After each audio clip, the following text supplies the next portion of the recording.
बाक्सा जिल्लानि सालबारि महकुमानि साखाथिनि सालबारि UPPL मावख'आव सानजा क'क्राझार बियाबनि MLA लरेन्स इस्लारि बिथाङा बाहागो लाफैयो। दिनैनि बे हाबाफारियाव UPPLनि थांखि बायदि जिल्ला दाफामफिननाय हाबाफारि बेजों लोगोसे UPPLनि ब्लक दाफामफिननाय हाबाफारिखौ लानानै सावरायनाय जागोन। मानोना फेब्रुवारि दानावनो मिरु जिल्ला ब्लक दाफामफिननाय बे हाबाफारिजों बाक्सा जिल्लाखौ नायनो थाखाय बिबान होनाय जानायनि थाखाय टीमखौ लानानै दिनैनिफ्राय आरोबाव सालबारि जिल्ला UPPL जिल्लानि जायफोर ब्लकनि बेन्दोङाव थानाय बेनि सायाव सावरायनाय मेल हाबाफारि लानाय जादों होननानै बुंदों सानजा क'क्राझार बियाबनि MLA लरेन्स इस्लारि बिथाङा। बरपेटा रडनिफ्राय अनजय बसुमतारिनि खौरां। जोंहा UPPLनि थांखि बायदियै जिल्ला UPPL दाफामफिननाय हाबाफारि दङ। बे हाबाफारिखौ जों मावगासिनो दङ आरो बेजों लोगोसेनो दिनै जोङो UPPLनि जे ब्लक दाफामफिननाय बे हाबाफारिखौ लानानै सावरायनाय जागोन।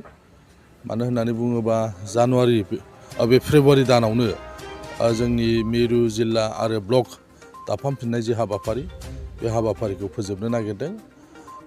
आंनो बाक्सा जिल्लाखौ नायनो थाखाय बिबान होनाय लेखायै आंनि टीमखौ लानानै आङो दा दिनैनिफ्राय फिन सालबारि जिल्ला UPPLनि सिङाव थानाय जे ब्लकफोर दङ बे ब्लकफोरनिफ्राय दाफामफिननायनि जे हाबाफारि बे हाबाफारिनि बागै सावरायनायनि मोनसे हाबाफारि लादों आरो बे लेखायैनो दिनै आं सालबारिखौ नायफैदों।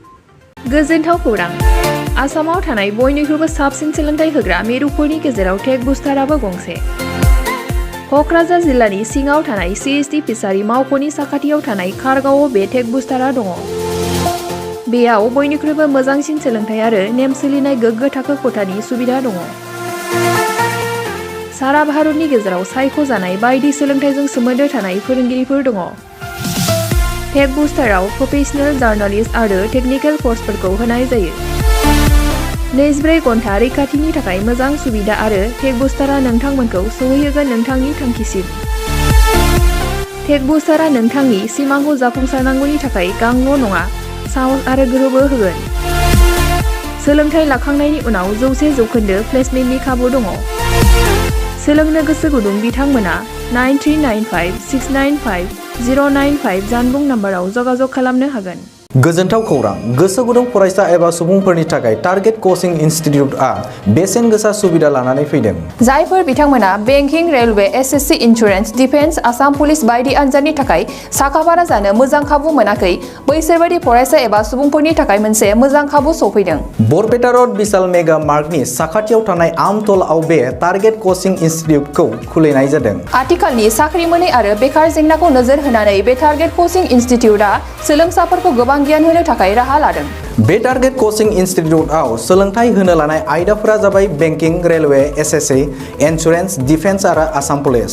जायफोर सोलोंनो गोसो गुदुं बिथांमोना टारगेट कचिं इनस्टिट्यूटआव मुं थिसननो एबा गोबां मिथिनो थाखाय 8134097059 एबा 8638961177 जानबुं नाम्बाराव जगाजग खालामनो हागोन।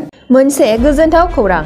चिरां जिल्लानि सिङाव थानाय बिजनी महकुमानि 1 नं बेथागाव गामियाव थानाय जिजास मेरी स्कुलाव 3 फोरोंगिरिनि गोनांथि जानानै फैदों। गोसो गुदुं बिजाथिफोरा बे पस्टनि थाखाय एप्लाइ खालामनो हागोन।